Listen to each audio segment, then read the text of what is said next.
Baik, di sini saya akan menjelaskan tentang kapasitansi dieelektrik. Sebelum itu, saya perkenalkan diri saya, nama saya Lorni Ciparongko, NIM 18011065 dari kelompok 1.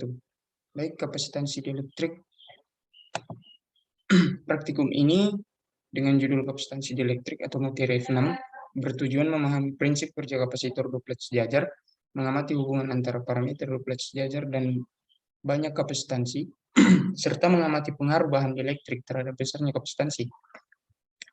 Jadi praktikum ini juga dikerjakan menggunakan alat PET Colorado Simulation atau aplikasi simulasi online yang digunakan dalam simulasi kali ini. Pendahuluan, kapasitansi itu merupakan jumlah elektron yang dapat disimpan di bawah tekanan yang diberikan oleh listrik atau tegangan voltage. Sifat kapasitansi dalam elektronika ditunjukkan oleh kapasitor. Oleh karena itu, kapasitor digunakan untuk menyimpan muatan listrik. Pada dasarnya, sebuah kapasitor terdiri atas dua plat sejajar konduktor yang dipisahkan oleh ruang yang berisi bahan isolator. Lapisan isolator tersebut disebut sebagai bahan dieelektrik pada kapasitor.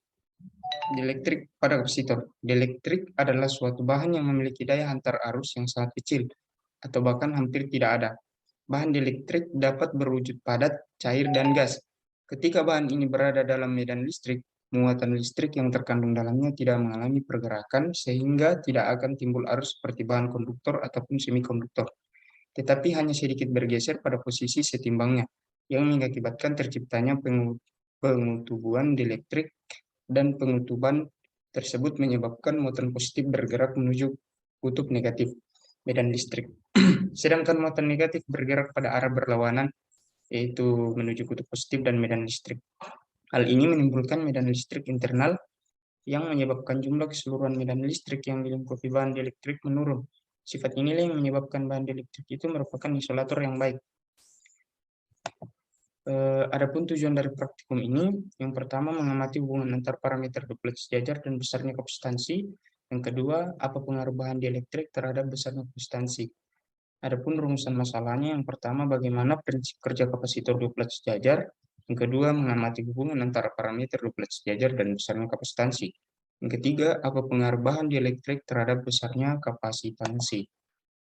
Adapun pengertian atau dasar teori dari bahan dieelektrik, yang pertama kapasitor adalah piranti elektronika yang dapat menyimpan muatan listrik dan energi. Kapasitor menjadi konduktor yang berdekatan tetapi terisolasi satu sama lain, membawa muatan yang besar dan berlawanan. Kemampuan kapasitor menyimpan muatan listrik atau menghambat muatan listrik diungkapkan oleh besaran yang disebut kapasitansi. Makin besar kapasitansi sebuah kapasitor, maka semakin besar pula muatan yang dapat disimpan kapasitor tersebut. Kapasitansi adalah ukuran dari kapasitas menyimpan muatan untuk suatu perbedaan potensial tertentu. Kapasitansi definisikan sebagai kemampuan dari suatu kapasitor untuk dapat menampung muatan elektron. Kolom pada abad 18 menghitung bahwa satu kolom sama dengan 6,25 kali 10 pangkat 18 elektron. Kemudian Michael Faraday membuat postulat bahwa sebuah kapasitor akan memiliki kapasitansi sebesar 1 farad jika dengan tegangan 1 volt dapat memuat muatan elektron sebanyak 1 kolom. Dengan rumus dapat ditulis yaitu C sama dengan Q per V. Adapun Q itu muatan elektron dengan satuan C atau kolom, ada V, beda potensial dalam satuannya V atau volt, C yaitu nilai kapasitansi kapasitor dengan satuan F atau farad. Adapun flowchart dari praktik ini, yang pertama kita start dulu, kemudian kita klik link Colorado, kemudian atur beberapa nilai variabel. Terus perhatikan nilai ketiga alat ukur, kapasitas, muatan, energi yang tersimpan. Kemudian catat dan masukkan ke dalam tabel, nanti tabel itu diplot di Excel. Kemudian hitung nilai kapasitansi muatan dan energi yang tersimpan. Catat hasilnya pada tabel, hasil perhitungan. Hasil dan pembahasan, di sini ada data dengan nilai kapasitansinya ada D10 dan hanya 100 sampai 235. Caranya seperti ini. Kita masuk ke PET dulu. Caranya yaitu pertama Kita ambil bagian atas ini di elektrik, kemudian baterainya kita naikkan, yang awalnya seperti ini, kita naikkan ke atas, kemudian kita klik muatan plat dan kapasitansi ini, kita centang, kan keluar kapasitansi ini. Jarak antar platnya atau D-nya itu 10, dan kita mulai dari 100, luas platnya kita mulai dari 100 mm. Kemudian kita cari nilai kapasitansinya, naik berkala bertambah 15-15. Contohnya seperti ini. Kita tarik 115. Kita tarik 115, yang paling mendekati 115 yaitu 113,3.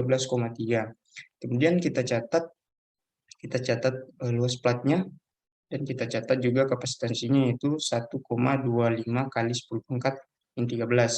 Kemudian kita lanjut, setelah kita catat semua ini, dua ini, kita lanjut lagi, naik 15 lagi, yang mendekati 130. Mendekati 130 itu ada 127,4. Kemudian kita catat kapasitansinya, itu 1,64 kali 10 pangkat min 13. Kita naikkan terus ini berkala, naik 15 sampai 235.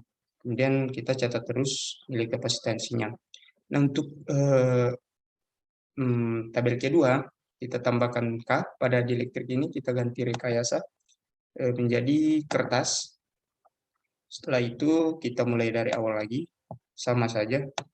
Ini mulai dari 100, kemudian kita tarik seperti tadi, yang mendekati 115, ada 113,3, kita catat nilai kapasitansinya.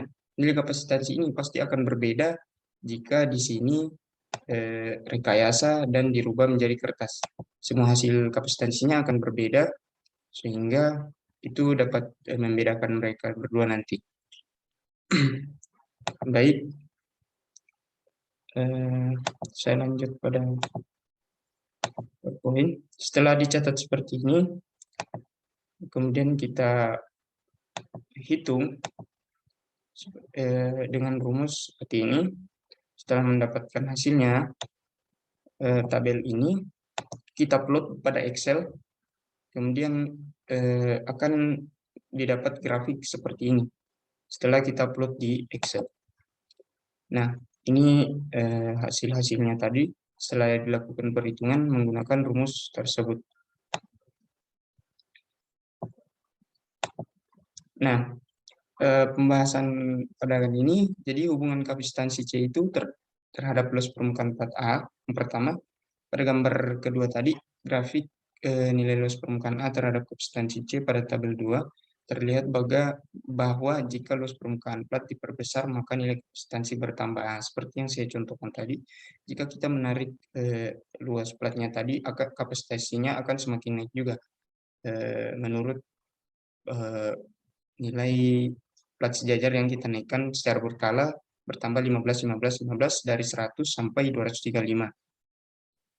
Nah, adapun kesimpulan dari praktikum ini, percobaan ini, yang pertama, prinsip kapasitansi suatu muatan adalah kapasitansi yang bekerja pada muatan-muatan listrik, sehingga menghasilkan kelebihan muatan potensial atau tegangan pada muatan potensial. Yang kedua, hubungan kapasitansi C dengan luas permukaan plat A adalah luas permukaan plat diperbesar, maka nilai kapasitansi bertambah atau bertambah besar. Sedangkan apabila luas permukaan diperkecil, kapasitansinya berkurang. Nah, seperti tadi, jika kita tarik, kita naikkan terus luas platnya, maka nilai kapasitansinya akan semakin naik dari contoh seperti tadi. Kita mulai pada 100, nilai kapasitansinya 0,98 kali 10 pangkat min 13, kita naikkan ke 113,3, kapasitansinya naik menjadi 1,19 kali 10 pangkat min 13, seperti itu. Jadi semakin naik luas platnya, maka kapasitansinya juga akan semakin naik. Yang ketiga, kesimpulannya yaitu nilai persentase kesalahan dan dari rata yang diperoleh adalah sebesar 6,13. Baik, terima kasih. Itu adalah penjelasan dari saya. Jika saya memiliki kata-kata yang salah, mohon dimaafkan. Terima kasih.